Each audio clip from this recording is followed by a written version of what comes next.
There's a grammar vigilante on the loose.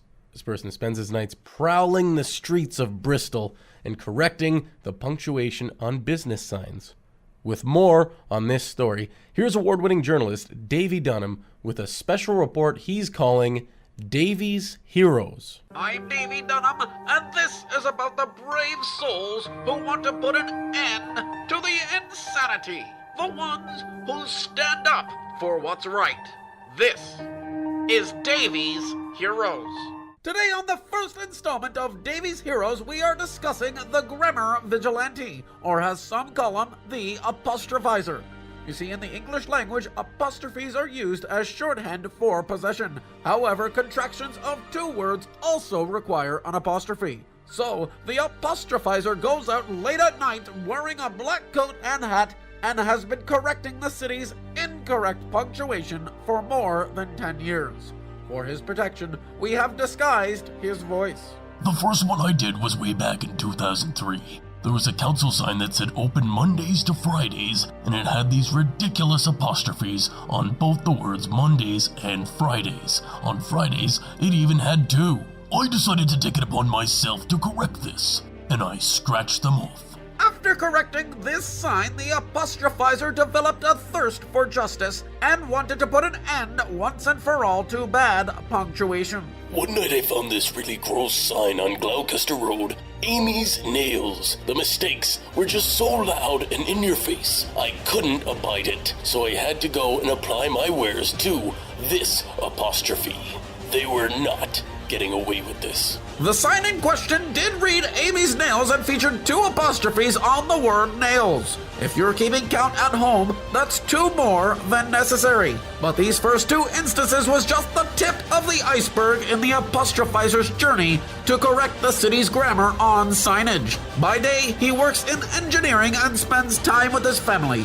But by night, he becomes the Apostrophizer. How has the public received his heroic efforts? That's next on the inaugural version of Davie's Heroes.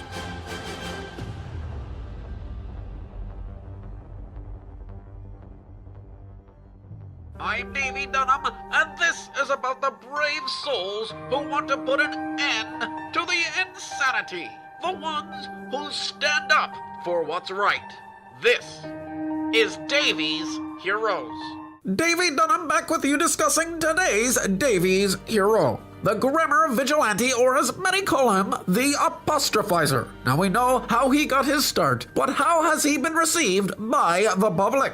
One recent outing saw him remove an apostrophe from a garage sign reading Cambridge Motors, with an unnecessary apostrophe on the word motors. What does the owner think of his work? We asked William Foley to find out. Actually, I'm grateful for the vigilante's work.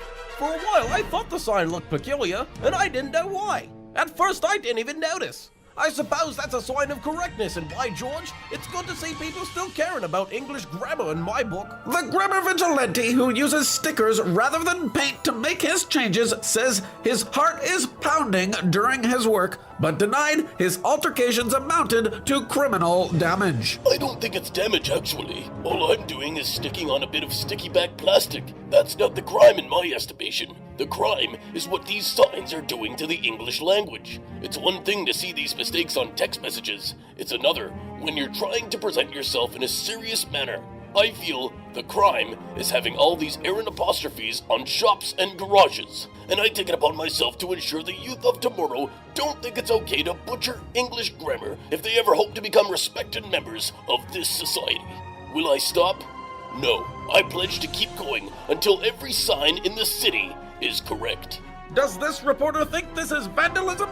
I say no. The Apostrophizer is simply doing what we all can't or won't, and that's reach out carefully and quietly correct the ugliness of grammatical errors. I'm Davie Dunham from the Jesse and Friends Shoe, and this has been Davie's Heroes.